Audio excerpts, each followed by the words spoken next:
என்னிடத்தில் இத்தனை நாள் உண்மை ஒன்றை மறைத்ததுண்டு. சின்னஞ்சிறு வயது முதல் எனக்கொரு மனைவியுண்டு.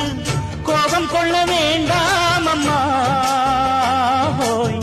தாங்கிக் கொள்ள வேண்டும் அம்மா.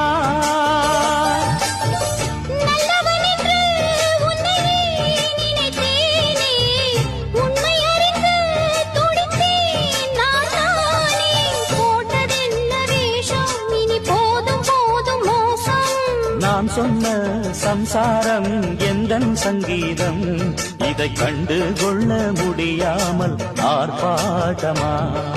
தண்ணீரிலே முகம் பார்க்கும் ஆகாயமே, நல்ல பன்னீரிலே நீராடும் பூந்தோட்டமே. இன்னார்க்கு இன்னார்தான் சாமி சொன்னதம்மா, கல்யாணம்